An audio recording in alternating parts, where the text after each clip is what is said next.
Boa noite, pessoal. O tema da nossa mesa redonda é engajamento no trabalho, uma visão panorâmica nos contextos da organização, da liderança e do mentoring. Nossa equipe, composta por Fábio Henrique Lima Siqueira, Germânia Viana de Oliveira Campos, Kézia Marino Valverde Gonçalves de Vasconcelos. Meu nome é Kézia Valverde, falo de Brasília, capital, sou mestranda em Psicologia Organizacional. Sou branca, tenho cabelos ruivos, olhos castanhos, estou usando uma blusa laranja. Meu tema, engajamento no trabalho, é relação com a competência organizacional. Nós sabemos que as corporações têm investido pesado em treinamento e desenvolvimento com foco no engajamento, até porque no século XX houve uma explosão de estudos no comportamento humano. E no século XXI teve essa mudança no cenário laboral, vimos aí com a pandemia que mudou tudo que nós imaginávamos em trabalho. Então, houve uma plasticidade nesse cenário. O objetivo, verificar qual impacto o engajamento no trabalho pode ter sobre a competência organizacional de forma a impulsioná-lo. Como o engajamento pode impulsionar a competência organizacional? Esse estudo veio através da revisão bibliográfica de cunho exploratório quantitativo, principalmente em cima dos estudos do livro de Kim Scott, constando também aqui a Venato, Oliveira Rocha e outras fontes que vieram enriquecer nossa pesquisa.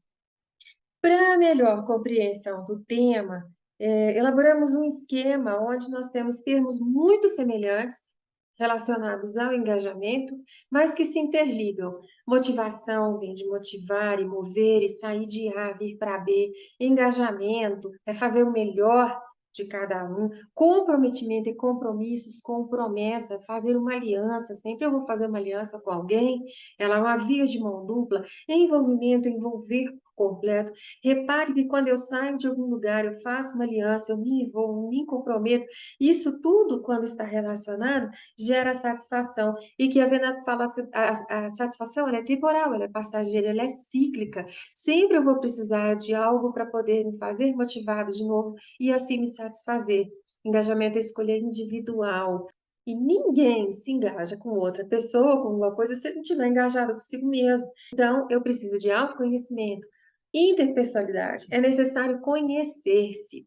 Uma força de trabalho envolvida, claro, vai ser entusiasmada. Quando as pessoas estão engajadas com um propósito, elas vão trabalhar em conjunto, elas vão medir esforços por aquilo que elas estão fazendo.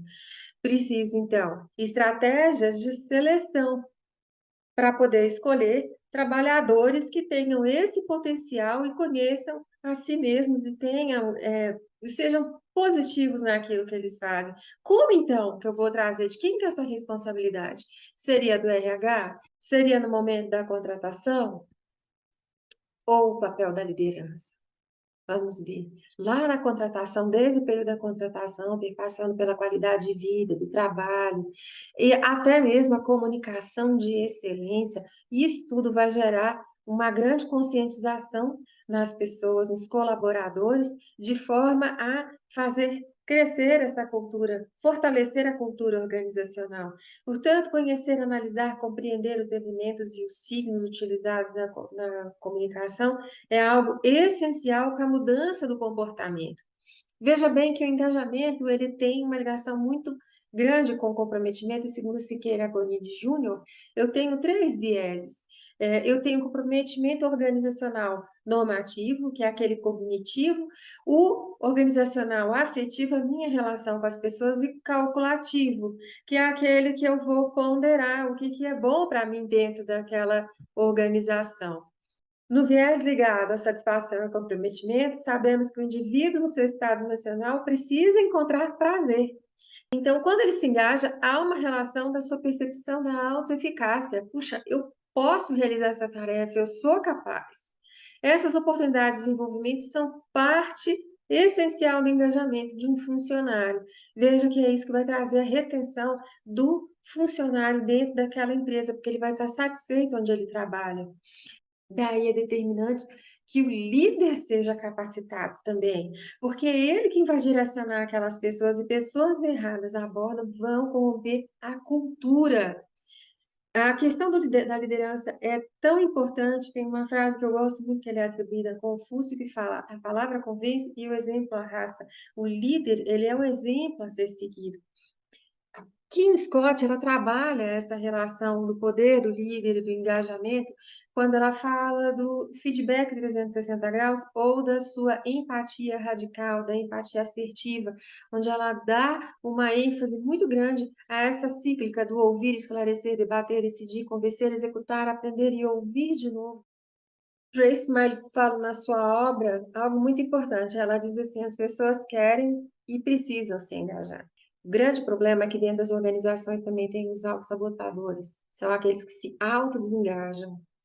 Nessa relação de engajamento e competência organizacional, vimos que não há distinção entre competência individual, humana ou profissional. Profissional competente é aquele que sabe agir, fazer, aprender, reaprender, desaprender, aprender de novo. Ele tem plasticidade, que é justamente essa exigência do mercado hoje. Empregos, cargos são plásticos, tarefas são dinâmicas. É necessário considerar também que a competência é dinâmica. Necessário se faz priorizar o desenvolvimento de habilidades e competências individuais e coletivas. Entende-se que a criação da força de trabalho engajada e produtiva e gera funcionários ensináveis. Atenção, sem motivação não existe engajamento. Em simples, pessoas motivadas estão engajadas, são comprometidas, elas atendem os objetivos da organização, potencializando o desenvolvimento da organização onde ele está. Obrigada. Oi, gente, eu sou a Germânia Campos, sou mestranda em psicologia organizacional, sou branca, cabelo castanho escuro, uso óculos e sou de Unai, Minas Gerais. Mas hoje eu não estou aqui para falar do mineirês, estou aqui para falar da influência do líder no engajamento da equipe. E falar de engajamento num cenário pós-pandemia é falar de mudanças. O mundo mudou, o comportamento do colaborador mudou. E o líder, como fazer para liderar num cenário de tantas mudanças? O objetivo desse estudo foi conhecer os estilos de liderança e como ou quando usar cada estilo de acordo com o perfil do colaborador. Então fica a questão: qual é a influência do líder no engajamento da equipe? A metodologia utilizada foi uma revisão bibliográfica de cunho exploratório e qualitativa, e os autores consultados foram Goleman, 2015, Moreira, 2022 e Schaufeller, 2013. Mas como saber se a pessoa está engajada? Uma pessoa se sente engajada quando ela sente prazer no que ela faz. Ela faz o que gosta e gosta do que faz. Assim, o seu trabalho é realizado de tal modo que ela e a organização são beneficiadas de algum jeito.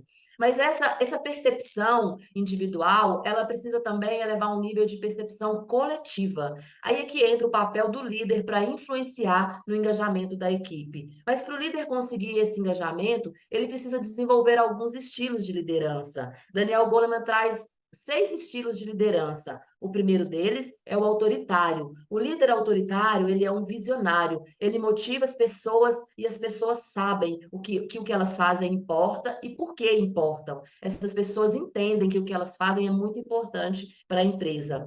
O segundo estilo é o estilo coach. O estilo coach, ele ajuda no comprometimento dos colaboradores, porque a mensagem principal dele é: acredito em você, estou investindo em você e espero seus melhores resultados. O terceiro estilo é o estilo afiliativo. É o famoso paizão. Ele ajusta as regras da casa. Ele não fica inventando regras desnecessárias ou até mesmo complicando essas regras. Esse estilo afiliativo, ele traz uma sensação de pertencimento para os colaboradores. Eles se sentem pertencentes à organização. O quarto é o estilo democrático. É um estilo ideal para o líder que está inseguro e precisa da colaboração da equipe para poder tomar as decisões. Mas nem preciso dizer que, em tempos de crise, a obtenção de consenso é um equívoco. Então, esse líder ele precisa de uma equipe mais madura para ajudá-lo. O quinto é o estilo de liderança marcador de ritmo.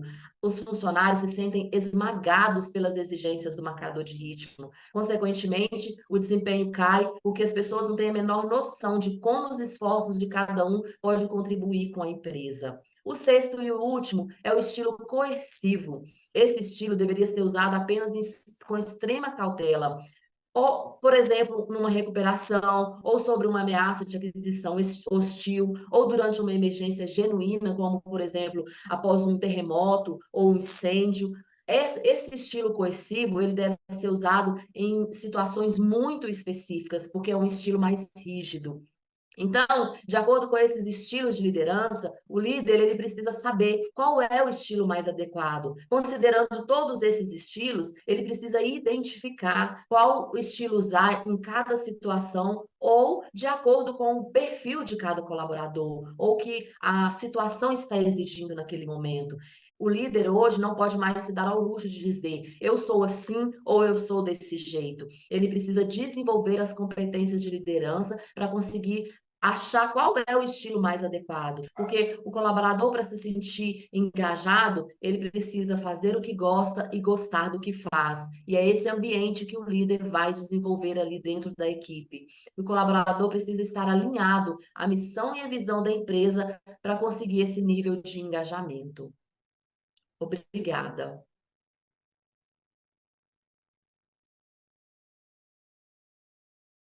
Olá, gente, saudações cordiais. Eu sou Fábio Siqueira, sou psicólogo, mestrando em psicologia organizacional e falo de Recife, terra do frevo, terra do maior bloco de carnaval do mundo, o Galo da Madrugada. Eu sou moreno, tenho cabelos pretos e estou usando uma camisa branca e um blazer cinza. E começo o meu trabalho contextualizando que as organizações têm sido desafiadas ao longo do tempo a encontrar essa sintonia fina entre produtividade de um lado e bem-estar de outro, onde a informação e o conhecimento são considerados ativos estratégicos.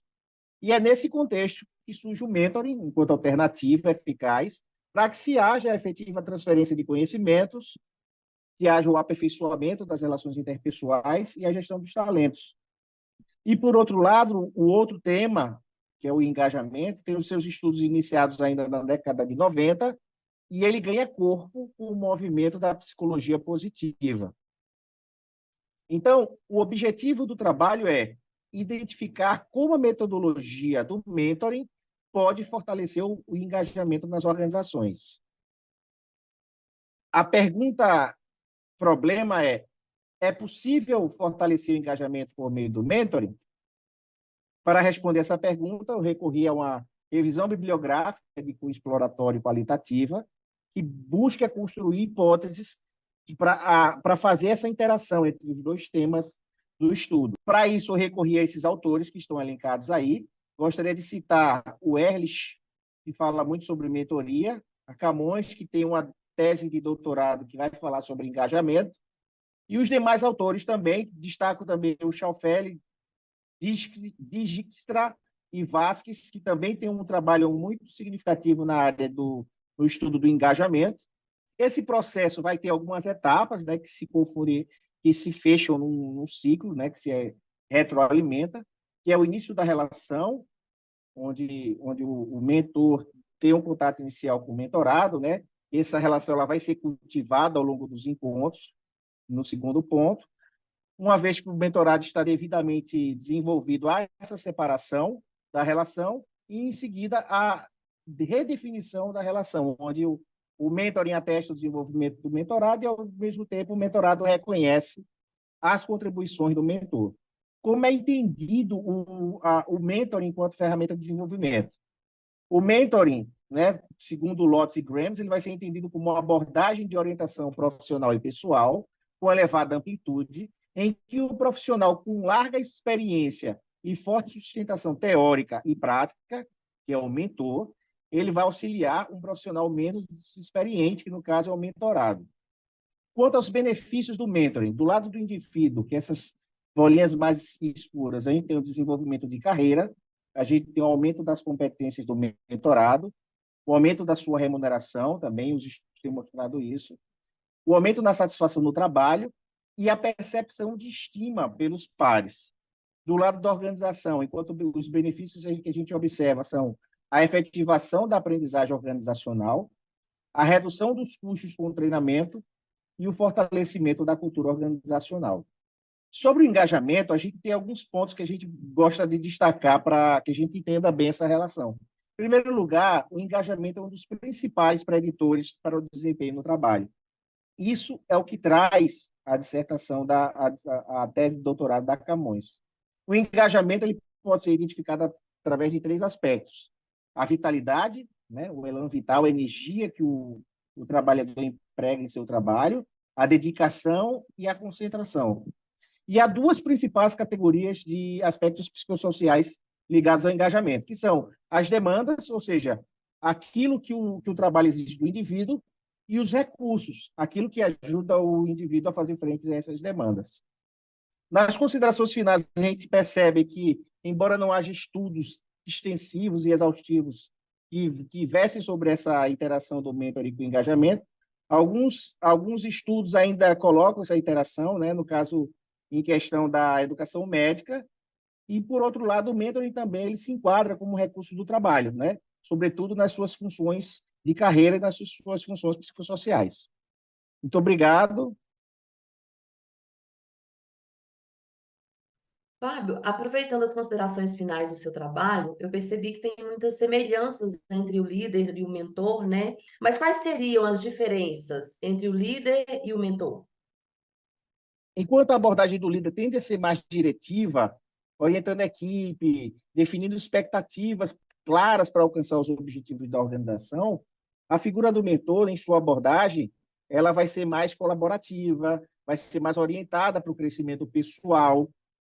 A duração do relacionamento é um outro ponto interessante de diferenciação, porque o líder, o relacionamento da liderança, ele pode ser contínuo ou temporário, mas ele vai depender muito da natureza da posição do líder na organização ou no projeto em questão, se for o caso. Já o relacionamento da mentoria, ele é mais de longo prazo. Ele pode durar meses, pode durar anos, mas é o tempo em que o mentor vai apoiar o mentorado em seus diferentes estágios de desenvolvimento. E o quinto e último ponto é em relação aos objetivos. Enquanto o líder ele tem como objetivo principal garantir o cumprimento de metas e alcançar os resultados desejados para a organização, o mentor, o seu objetivo vai enfocar o fornecimento de orientação e apoio para ajudar o mentorado a desenvolver suas habilidades, seus conhecimentos e suas competências para o seu crescimento pessoal e profissional. Germânia, já que você citou Goleman e ele é um dos autores do tema inteligência emocional, você poderia discorrer um pouquinho mais para nós sobre os componentes emocionais do líder no contexto da atualidade? Sim, muito bem lembrado, Kesi. Os componentes da inteligência emocional, né, estudados por Daniel Goleman, são componentes importantes, né, na liderança, porque o líder, ele, além de conhecer os estilos de liderança, ele precisa desenvolver esses componentes. E o primeiro deles é a autoconsciência. O líder precisa ter a autoconsciência de quem ele é, quais são suas habilidades naturais, quais são os seus talentos naturais e, consequentemente, quais são os seus pontos de melhoria. Ele precisa conhecer quais são os pontos que ele precisa desenvolver, ele precisa melhorar como líder. E o segundo componente é a autogestão. O líder precisa saber gerir suas próprias emoções. Se ele não souber gerir as próprias emoções, como ele vai ajudar a equipe, né, a gerir as emoções dela? E o terceiro componente da inteligência emocional é a empatia, né? Um componente também importantíssimo, porque se o líder não sabe se colocar no lugar do outro, como ele vai ajudar também as pessoas? E o quarto componente da inteligência emocional é a habilidade social. Essa habilidade social, não só dentro da equipe, né? É uma habilidade social na empresa como um todo. E o líder, ele papel fundamental do líder ajudar essa equipe a desenvolver essa habilidade social, não só dentro do contexto de um departamento, mas da empresa como um todo. Kézia, um ponto interessante que alguns estudos têm mostrado é que, por vezes, o desempenho esperado em relação a cada competência ele pode não se concretizar. E uma das razões principais para isso é justamente a falta de motivação do indivíduo em entregar essa competência. Fábio, eu gostaria muito de responder e finalizar com uma conexão bem bacana, contando uma história dentro da minha área de atuação, que é o design e arquitetura. E eu vou fazer uma analogia, tá, entre a Catedral St. Paul e uma organização. A Catedral St. Paul na Inglaterra, ela começou a ser construída no ano 604, toda de madeira, e passou por muitas guerras ali de conquistas, foi destruída. Em 1087 ela retornou à sua construção, em 1136 pegou fogo, enfim, mas terminou bonitinho em 1314. Mas, passando por tantos estilos, ela acabou ficando cheio de pedacinhos diferentes, pedacinhos góticos, pedacinhos neoclássicos, e vamos fazer uma nova fachada? Vamos. Contratamos, então, o arquiteto Jones, que trabalha todo o neoclássico na frente dela, faz uma cúpula bem bacana, só que em 1666 ela pega fogo. Ela pega fogo e fala: agora nós vamos ter que mudar, vamos aproveitar e vamos mudar essa fachada dentro do novo estilo que nós já estamos, que é o estilo renascentista. Contrata-se, então, esse moço, Sir Christopher Wren, um arquiteto, e é dele que eu quero falar, numa analogia com o líder. Inclusive, ele nasceu em 1642, era contemporâneo de Isaac Newton. Isaac Newton cita por várias vezes nos seus escritos como um grande filósofo, matemático, físico, enfim. Primeira postura que Christopher Wren faz: por favor, rei, majestade, me dê os projetos anteriores, eu vou estudá-los. E ele estuda aqueles projetos e ele chega à seguinte conclusão: todas as construções foram erguidas muito pesadas e a sua estrutura era fraca, ela não deu conta de segurar. Por isso, ela não aguentou tantas guerras, tantos impactos. Vamos ter que demolir algumas partes para reconstruir tudo outra vez. E ele divide o seu projeto em 5 etapas e no meio da execução ele ainda descobre que o terreno onde a catedral estava era muito arenoso. Isso abalava demais as estruturas, então ele tem que refazer todos os cálculos. Ao decorrer da sua execução, diz as suas biografias, inclusive isso é tema de muitos vídeos de motivação, que Wren chega no meio dessa construção e encontra alguns pedreiros. E a fala é muito interessante, porque ele chega para o primeiro pedreiro e diz assim: vem cá, moço, o que você está fazendo aqui? E ele fala: ué, estou ganhando o dinheiro, ganhando a minha vida, afinal eu preciso sustentar a minha família. Muito bem. E aí ele chega para o segundo: e você, o que você está fazendo aqui? Diz: estou levantando uma parede, uai, parede da catedral. Muito bem. Daí ele chega para o terceiro e fala: e você, moço, o que você está fazendo aqui? Ele olha para cima, contemplando um olhar apaixonado e fala: eu sou construtor de catedral, da Catedral do Todo-Poderoso. E a pergunta que eu deixo para vocês finalizando: qual é a sua motivação? Com que olhos que você olha para a sua organização? Você está disposto a carregar pedras para essa construção? Qual é o seu papel como líder, como gestor? Quem você está mentorando? Qual é a competência que você tem deixado na sua organização e a sua organização para você? Obrigada. Continuando os nossos agradecimentos, agradecemos a Deus acima de todas as coisas. Coordenador Bruno, obrigada por essa oportunidade. Professora Silvana, nossa tutora. Tia Dalva, muito obrigada pelo seu tempo disponibilizado como revisora e tradutora. Aos nossos familiares, aos nossos amigos e vocês que estão nos assistindo aí, gente. Valeu, colegas. Obrigada, gente. Obrigado, Muito gente. obrigada. Valeu. Muito obrigada. Esses Valeu. somos nós, bonitos e arrumados. Engajamento no trabalho, uma visão panorâmica nos contextos da organização, da liderança e do meio. Tchau, gente. Tchau, pessoal.